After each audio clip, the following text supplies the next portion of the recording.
A male wild elephant steps on a pickup truck in Kanchanaburi province, causing major damage to the car and injured passengers inside.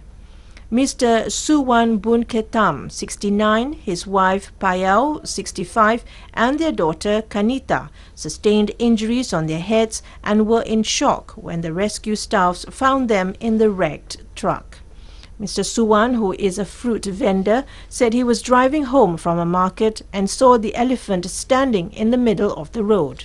So he stopped the car to wait for the elephant to pass, but it walked towards the car and stamped its foot on the front windshield before freeing into a nearby forest.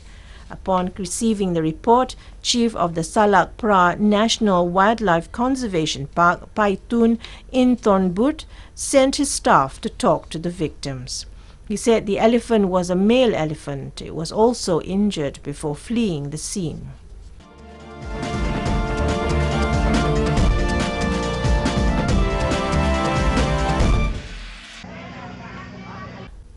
The 2015 Wengkan Regatta, which was held recently, attracted a large number of tourists and locals from Thailand and Laos amidst tight security measures. The annual activity is usually participated by racing teams from Thailand, Laos and Vietnam. The winner will receive a royal cup and cash from Her Royal Highness Princess Maha Chakri Siridon. It takes place in front of the Bung Tambon municipality. Many Lao people from Bolik Khamzai province also crossed the border to join the activity.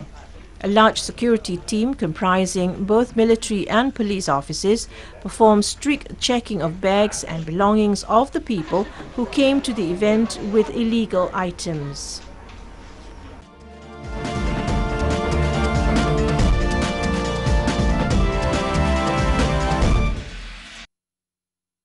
Bird-watching tourism has been identified as capable of generating revenue for Brunei Darussalam. The tourism sector can also support efforts to conserve the natural environment undertaken by the Wildlife Division at Brunei's Ministry of Industry and Primary Resources. This topic was highlighted by Awang Haji Khairuddin bin Haji Abdul Hamid, the Deputy Permanent Secretary at the Ministry, at the launch of the Bird-Watching Workshop 2015. The Deputy Permanent Secretary, in his speech, called on stakeholders and the community to help save the country's bird species from extinction. The Wildlife Division has often found birds caught in bird nets, adding it is important for the birds to be released, or even better, if bird trapping activities be stopped altogether. He said bird watching activities can generate more benefits than selling the trapped birds. 12 tour guides from local tourism companies as well as bird watchers attended the workshop, which was jointly organized by the Tourism Development Department, Sunshine Borneo Tours and Travel in collaboration with the Malaysian Nature Society, Birding Conservation Council and volunteers from Brunei Birders Group, an affiliate of Brunei Darussalam Photographers Association.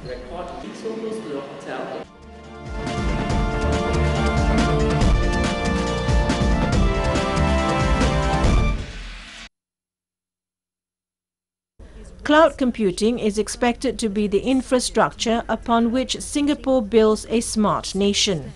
Through various initiatives, IDA has been encouraging firms to adopt cloud computing solutions. Established enterprises have been slow to jump on the bandwagon, although lower costs and flexibility is making cloud more attractive for them. Travel agency Dynasty Travel is one established local firm that has decided to move into cloud computing, albeit with small steps. Recently, it migrated its email service to the cloud, allowing employees to respond to customers on the go. While this has led to higher productivity, one key factor was cost. Cloud services do actually offer you this customization to actually get what you need. So it's much cheaper. It also cuts down on the hardware required, so you don't really have to get servers, you don't have to maintain the servers, or you buy licenses for the software. So all these are costs that can be saved when you move to cloud computing and services. Dynasty Travel says after this initial success, it plans to look into moving other functions onto the cloud.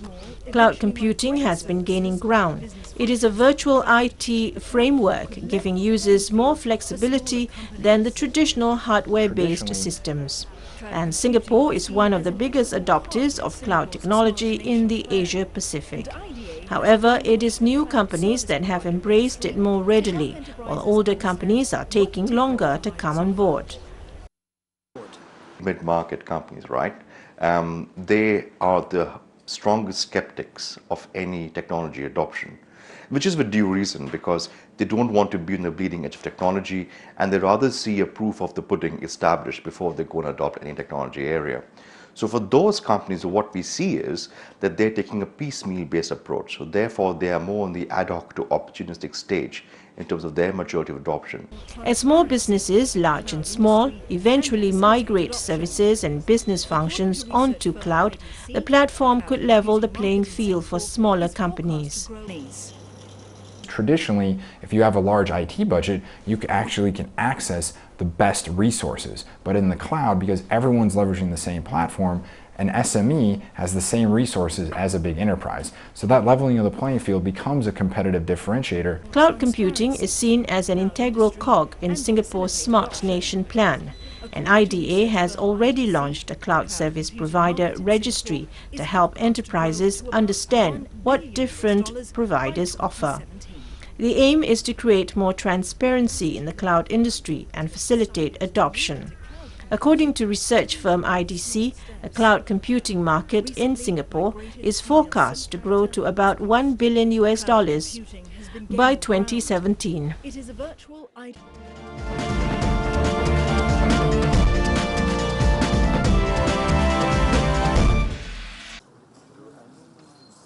The map the Cambodian government is using to demarcate the country's border with Vietnam is identical with the map it borrowed from France, based on the verification conducted by Cambodia's Border Commission. The verification was held at the Peace Palace in Phnom Penh recently in the presence of representatives of the ruling Cambodian People's Party, Secretary of State and Chairman of the Border Commission, Va Kim Hong. He made it clear that there is no difference between the map of Cambodia, published by the Geographical Service of Indochina, and the one the Cambodia-Vietnam Joint Committee on Land Border Demarcation and Marker Planting has been using. French charge d'affaires to Cambodia, Alain Fontaine, handed over a 26-piece map preserved by France to Cambodian Deputy Prime Minister Ho Nam Hong in response to Cambodian Prime Minister Hun Sen's request.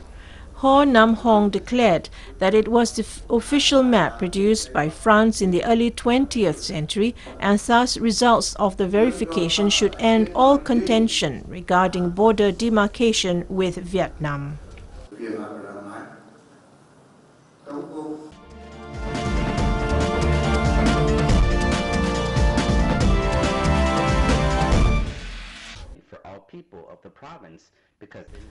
A cultural restoration project was handed to Atapu province authorities recently after the first phase of the project was completed.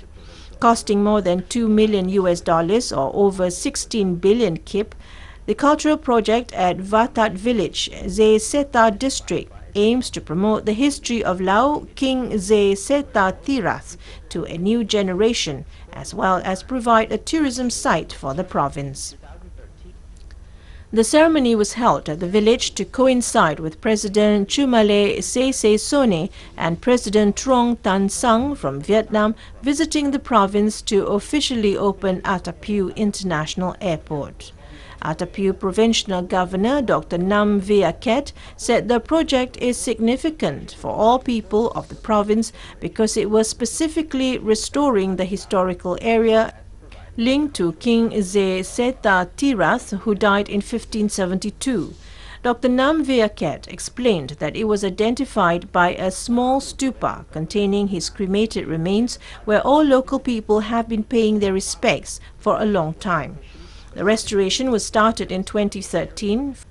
focusing on building a traditional hall for King Seta Thiras, a hall to cover the small stupa, gong hall, electrical works, road construction, plus an upgrade to parking and drainage in the area. The project was conducted with assistance from the Joint Stock Commercial Bank for Investment and Development of Vietnam and Hoang An Gia Lai.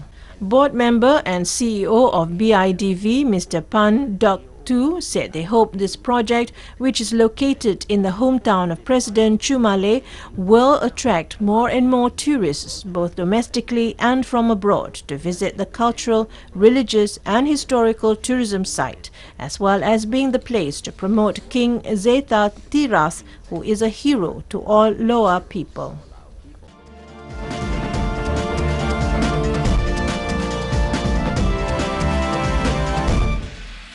The Malaysian Communications and Multimedia Commission (MCMC) recently launched a mobile phone recycling program to advocate the public on the environmentally safe disposal of the communication gadget. The Mobile E-Waste Old Phone New Life program is done in collaboration with communications industry players in the country. The program targets to have 1 million mobile phones recycled in a year of its initiative. 72 recycling boxes have been placed in all participating telecommunications partners outlets nationwide for such e-waste, which would then undergo recycling and reacquisition processes. Launching the program, Communications and Multimedia Deputy Minister Jailani Johari advised the public to participate in it by disposing their old unused cell phones, including tablets, chargers and accessories, into the recycled boxes so as to prevent health hazard to the environment. He said the ministry hoped to extend the program by including other organizations such as universities and corporate bodies. Statistics by the Malaysian Research and Standards Development Organisation, or SIRIM, indicates a total of 42 million units of mobile phones registered prior to 2013, higher than the estimated 30 million population in Malaysia. As a cell phone has an average lifespan of only 2 to 3 years, those phones could be deemed expired. The unused gadgets are either kept in homes or have ended up in the landfills. Those devices, including lithium batteries, contain toxic materials that can be hazardous to human health if not disposed of safely. E-waste recycling is a competitive industry. When handled properly, e-waste yields useful and valuable resources. A ton of mobile phones without batteries can give 3.5 kg of silver and 300 grams of gold. The amounts vary accordingly to phone types and quality. All phones have higher value, while tablets are less valuable as there is not much inside worth recovering. E-waste volumes are increasing, but the metal content is less in new devices as manufacturers are saving on materials.